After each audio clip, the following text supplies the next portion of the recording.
नमस्कार दोस्तों, Radhe Krishna. Myself Rahul Joshi. Welcome to my YouTube channel simple astrology. आज का हमारा टॉपिक ही बहुत इम्पॉर्टेंट है, जो वैदिक एस्ट्रोलॉजी के संदर्भ में बहुत इम्पॉर्टेंट रखता है, जो कि है 64वां नवमास, जिसको हम खर नवमास भी बोलते हैं। बहुत इम्पॉर्टेंट और महत्वपूर्ण टॉपिक है ये स्टार्ट करते हैं।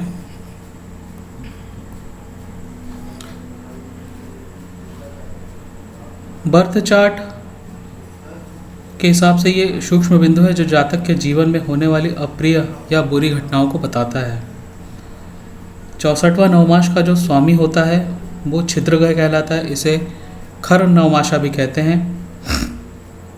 कुंडली के 8वें भाव में नवमाशा आता है, वही 64वां नवमाशा कहलाता है। 8th हाउस ही क्यों, 8वां भाव ही हम क्यों लेते हैं? 8th हाउस में क्षमता होती है जातक को मृत्यु या मृत्यु तुल्य कष्ट देने की। जब 64वां नवमास लॉर्ड की दशा, महादशा, अंतरदशा या ट्रांजिट में वो गोचर करते हैं, तब इंसान को उसके सिग्निफिकेशंस, उस प्लैनेट के सिग्निफिकेशन के हिसाब से उनको इफेक्ट मिलता है। आइए हम इसको आगे चार्ट में समझते हैं। एग्जाम्पल लेते हैं छोटा सा, फिर हम इसको प्लैनेट वाइज डिटेल समझेंगे।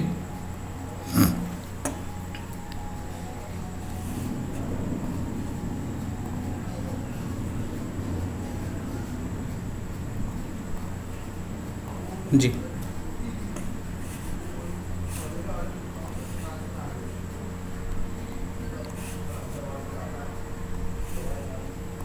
आइए इसको समझने का प्रयत्न करते हैं। हम इसको समझते हैं कैसे होता है।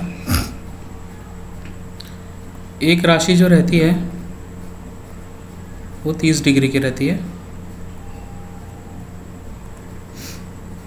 और उस राशि में 9 नवमाशा रहते हैं।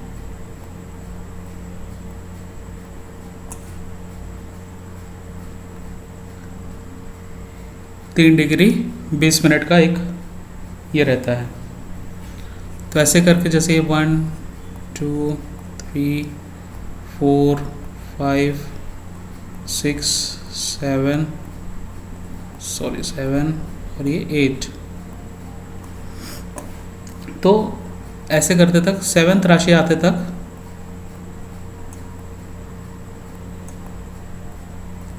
कितने हो जाते हैं? ये 63 नवमास।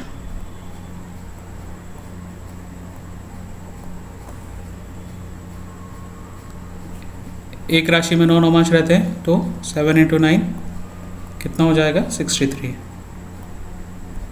तो 64वां नवमास जो आता है वो 8वें इसमें आता है। होप आपको ये क्लियर आया होगा। ऐसे हम इसको देखते हैं।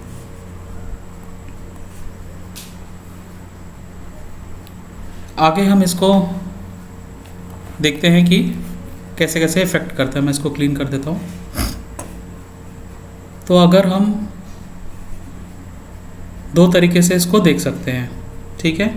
जो इम्पोर्टेंट टॉपिक है, जो मैंने आपको ऊपर वाली स्लाइड में आपको बताया भी था कि कैसे होता है ये, हाउ टू सी करके मैंने यहाँ पे लिख के रखा हुआ है। तो आपको सबसे पहले अपना D9 चार्ट खोल लेना है। आप कोई भी ऐप यूज़ कर सकते हैं। उसमें D9 चार्ट में आप देखिए, चंद्रमा से चौथा हाउस, जिसका वो चौथा house Lord, 4th house Lord आपको देखना है, जो कि आपको बताएगा मेंटल डिस्ट्रेस, इमोशनल पेन, मानसिक पीड़ा, मानसिक वेदना, उसकी महादशा, अंतरदशा में या गोचर जैसा कर रहा है। अगर आपको हेल्थ रिलेटेड देखना है तो आप लग्न से 4th हाउस लॉर्ड देखिएगा, जो कि आपको स्वास्थ्य संबंधित समस्याओं के बारे में बताएगा उसकी महादशा और अंतरदशा में।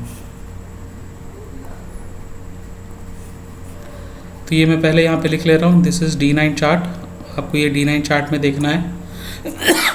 क्षमा कीजिएगा।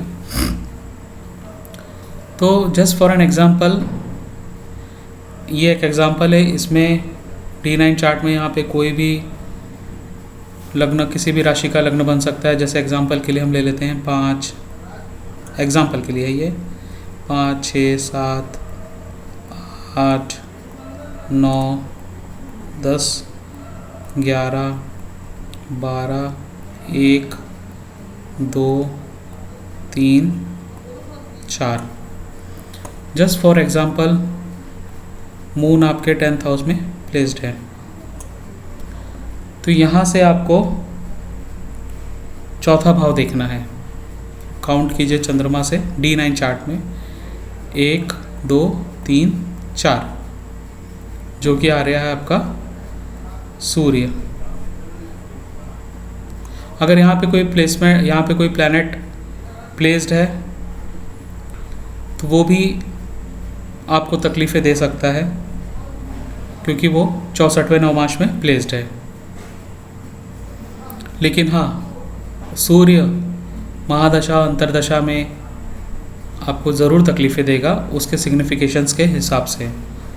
आगे चल के हम प्लैनेट वाइज सिग्निफिकेशन भी जानेंगे, मतलब क्या क्या सिग्निफिकेशन इन द सेंस क्या क्या वो आपको तकलीफ़ दे सकता है, और उसकी कुछ रेमेडीज़ भी जानेंगे हम। इसको मैं थोड़ा क्लीन कर देता हूँ। ये मैंने अभी चंद्रमा से आपको बताया हुआ है। चंद्रमा से 4th हाउस मेंटल प्रॉब्लम के लिए, यहाँ मैं एक बार फिर से लिख दे रहा हूँ, और चंद्रमा से 4th हाउस मेंटल प्रॉब्लम के लिए, मानसिक पीड़ा के लिए, और लग्न से 4th house health related issue के लिए।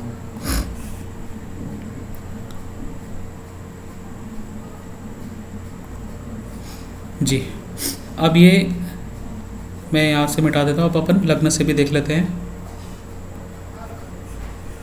जी हाँ, लग्न से 4th हाउस आपको देखना है। लग्न से 4th हाउस आपको देखना है। ये जैसे मंगल है, तो उसकी महादशा और अंतरदशा में उस मंगल प्लैनेट के तत्वों के हिसाब से आपको प्रॉब्लम होगी 64वें नवमाश। ये आपको समझना है। तो यहाँ जैसे 2 हो गए, सूर्य और मंगल, तो आपको मोस्टली चंद्रमा से ही देखना है, क्योंकि मेंटल रिलेटेड इश्यूज काफ़ी होती है, उसके हिसाब से ही आपको चेक करना है। और हेल्थ रिलेटेड इश्यूज़ अगर ज़्यादा ही आ रहा है तो आपको उस लग्न से देखना है और उसके कुछ उपाय करने हैं आपको। आइए हम इसको एक प्लैनेट वाइज हम जानने की कोशिश करते हैं कि अगर 64वें नवमाश का मालिक या वह प्लैनेट आपके 64वें नवमाश में बैठा है तो आपको क्या क्या तकलीफ़ें, पीड़ा हो सकती है। एक बार आइए हम फिर से इसकी डेफिनेशन में आपको ले चलता हूँ। इसकी महादशा और अंतरदशा में आपको अचानक से अशुभ घटनाओं का सामना करना पड़ सकता है। सडन इवेंट्स, खासकर अगर वो ग्रह शनि, मंगल, राहु और केतु हैं, अप्रिय घटना या बुरी घटनाओं का सामना करना पड़ सकता है। आइए हम इसको प्लैनेट वाइज बहुत आराम से समझिए। इम्पोर्टेंट टॉपिक है ये, बहुत सिंपल वे में मैं आपको समझाने का प्रयत्न किया है। मैंने यहाँ बार बार डिटेल्स लिख के रखी हैं आपको समझने के लिए। सो प्लैनेट वाइज हम स्टार्ट करते हैं। विल स्टार्ट विद द सन। यहाँ पे मैंने प्लैनेट वाइज लिख के रखे और उनके कुछ इफ़ेक्ट्स लिख के रखे हैं कि क्या क्या हो सकता है, उसकी महादशा, अंतरदशा, और गोचर में भी हम इसको देखते हैं। गोचर की देखने की विधि थोड़ी अलग है, हम इसको अलग से समझेंगे, पर हाँ, खासकर इनकी महादशा और अंतरदशा में इनके इफेक्ट्स देखने को मिलते ही हैं। विल स्टार्ट विद द सन। सूर्य अगर 64वें नवमाश में हो या 64वें नवमाश का मालिक हो, तो उस केस में हमको ऐसे इसमें जातक की बॉडी फिज़िकली वीक रहती है, उसको गवर्नमेंट से भय रहता है, हेल्थ रिलेटेड इश्यूज़ होते हैं, फादर से रिलेटेड फादर को दिक्कत आती है या फादर से बनती नहीं है, हार्ट प्रॉब्लम होती है, और लेस इनकम उस पीरियड में होती है। मैं बार बार उस पीरियड की बात कर रहा हूँ, उसके महादशा और अंतरदशा में। खासकर अगर आप इसको नोट कीजिएगा, उसकी महादशा और अंतर्दशा के बारे में ही इसके इफ़ेक्ट्स ज़्यादा देखने को मिलते हैं। इसकी रेमेडीज़ आप साथ साथ लिखते जाइए ताकि आपको आसानी रहे याद करने में।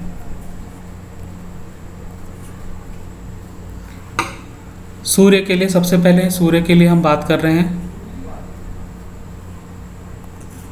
सबसे पहले हम सूर्य की रेमेडीज़ के बारे में बात कर रहे हैं। सूर्य की रेमेडीज़ के लिए आप सूर्य को नियमित जल चढ़ाइए। सूर्योदय के पहले उठिए, कोशिश करें सूर्योदय के पहले उठने की।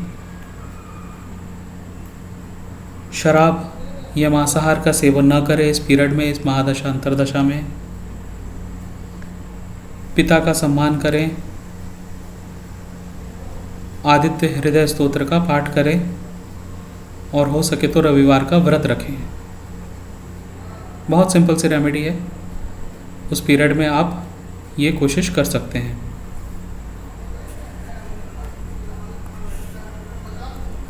अब नेक्स्ट हम चंद्रमा के बारे में बात कर रहे हैं।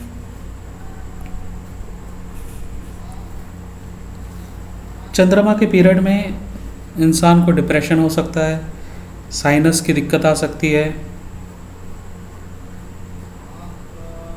मेंटल डिस्ट्रेस हो सकता है, सडन ऑब्स्टिकल्स आ सकते हैं, इमोशनल ट्रॉमा हो सकता है, समटाइम पॉवर्टी भी आ सकती है उस पीरियड में, उस महादशा पीरियड में और उस अंतर्दशा पीरियड में। इसकी हम रेमेडीज़ के बारे में बात करते हैं। आप रेमेडीज़ लिखते जाइए साथ साथ। शिवलिंग को दूध चढ़ाइए। नियमित मेडिटेशन कीजिए। मिठाई मंदिरों में दीजिए। चावल दूध चीनी का दान कीजिए और हो सके तो सोमवार का व्रत करें। काफ़ी सिंपल है, इसमें ज़्यादा कुछ आवश्यकता नहीं है। नेक्स्ट हम बात करेंगे मंगल की। मैं यहाँ पे मार्क करते जा रहा हूँ ताकि आपको ईजिली समझ में आता जाए। भूमि घर रिलेटेड इस समय आपको इशू आ सकते हैं। लड़ाई इस पीरियड में हो सकती है। एक्सीडेंट्स हो सकते हैं। सिर में चोट लग सकती है। इसके उपाय हैं, लाल गाय को चना और गुड़ खिलाइए। हनुमान चालीसा का पाठ कीजिए। हो सके तो ब्लड डोनेट कीजिए और हो सके तो मंगलवार को व्रत कीजिए। हनुमान मंदिर जाइए, हनुमान चालीसा का पाठ कीजिए, ब्लड डोनेशन कीजिए। बहुत सिंपल सिंपल रेमेडीज़ हैं, आप इसको प्लीज़ नोट करते जाइए।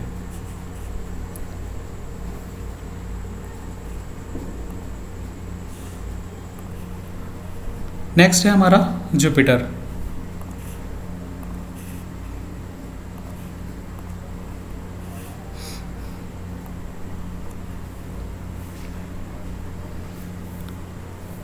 इस समय इंटेलेक्चुअल स्ट्रगल हो सकता है, भय हो सकता है, विवाद हो सकता है, पुत्र को प्रॉब्लम आ सकती है या पुत्र से आपको ट्रबल हो सकता है।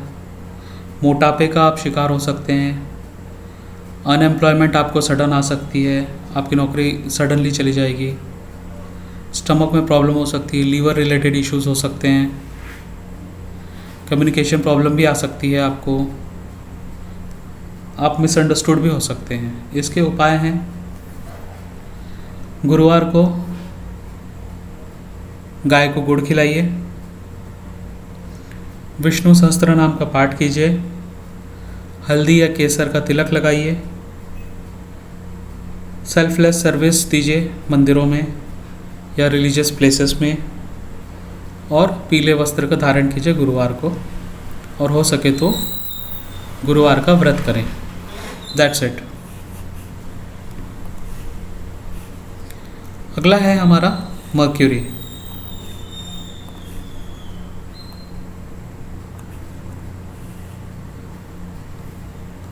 नर्व रिलेटेड प्रॉब्लम हो सकती है,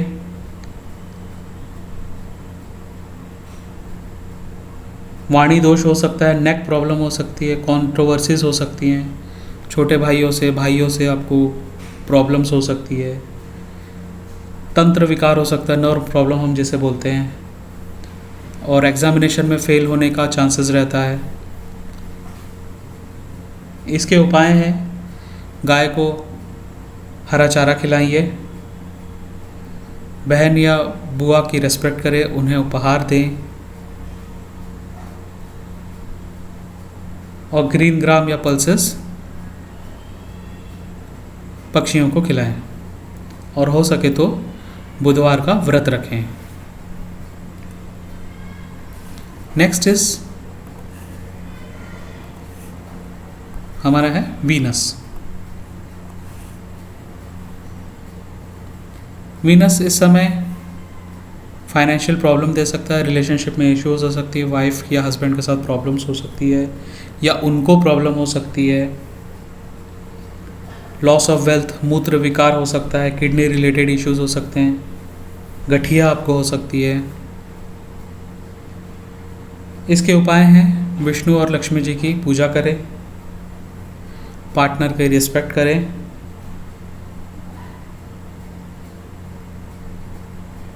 सफ़ेद गाय को आटा और चीनी मिलाकर खिलाइए, और हो सके तो शुक्रवार का व्रत कीजिए। नेक्स्ट है हमारा सैटर्न।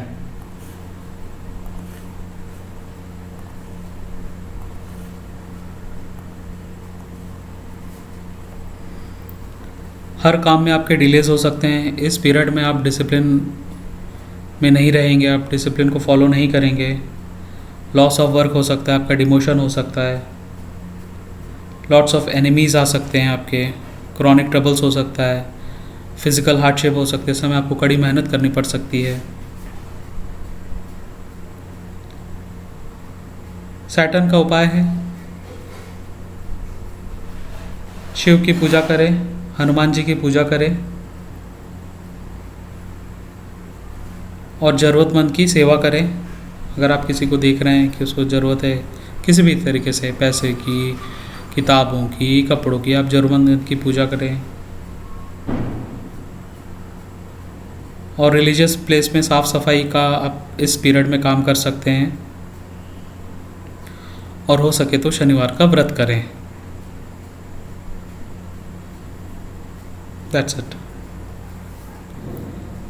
नेक्स्ट है हमारा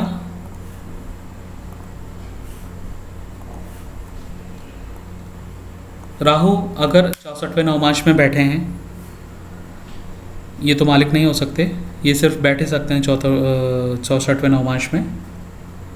तो इसके क्या इफ़ेक्ट्स हैं? मेंटल सॉरो हो सकता है आपको, निवास का परिवर्तन हो सकता है, पॉइजनिंग हो सकती है, अनएक्सपेक्टेड इवेंट्स हो सकते हैं, त्वचा रोग हो सकती है आपको, मनी रिलेटेड सडन प्रॉब्लम्स आ सकते हैं आपको, अचानक से आपका पूरा पैसा कहाँ चला जाएगा आपको पता नहीं चलेगा, लॉस हो सकता है वाइफ को या सन को किसी भी तरीके से। इसके उपाय क्या हैं? दुर्गा पूजा करें, दुर्गा जी की पूजा करें आप, स्ट्रीट डॉग को खिलाइए आप, ब्लाइंड अंधे लोगों की सेवा कीजिए आप। That's it.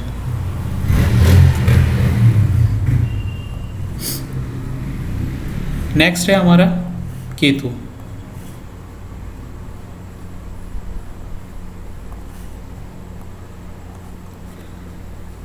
केतु अगर 64वें नवमांश में बैठे हों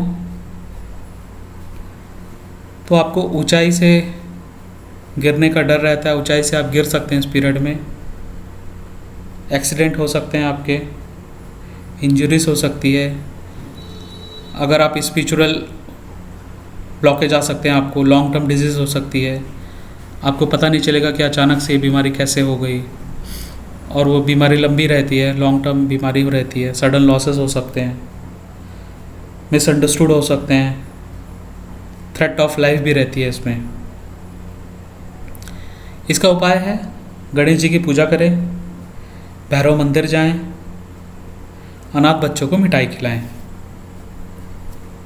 ये हो गए हमारे 9 प्लैनेट्स के डिटेल्स।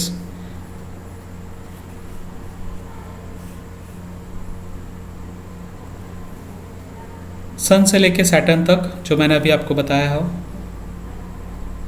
वो लॉर्डशिप हो सकते हैं, वो प्लैनेट्स भी वहाँ बैठ सकते हैं, और राहु और केतु सिर्फ 64वें नवमांश में बैठ सकते हैं। होप आपको ये वीडियो पसंद आया हो। ये स्क्रीन एक बार आप फिर से देख लीजिए कि कैसे देखना है आपको। आप इस स्क्रीन को लिख लीजिए, नोट डाउन कर लीजिए, समझ लीजिए, ताकि आपको इजी आए। और जो मैंने रेमेडीज़ आपको बताई हैं उसको लिख लीजिए अच्छे से। होप आपको ये वीडियो पसंद आया हो। नेक्स्ट वीडियो हमारा रहेगा 22वें दिनेश कांड में, और उसके बाद हम बाधक ग्रह के बारे में जानेंगे। बाधक ग्रह आखिरी में, क्योंकि 64वां नवमांश और 22वां दृश्यकांड उससे रिलेटेड रहता है, तो आप उसको ईज़िली समझ पाएंगे। होप आपको ये वीडियो पसंद आया हो। लाइक कीजिए, सब्सक्राइब कीजिए, और अगर कोई आपको डिटेल्स जानकारी चाहिए है तो आप कमेंट्स कीजिए। I will definitely reply. Thank you so much. नमस्कार।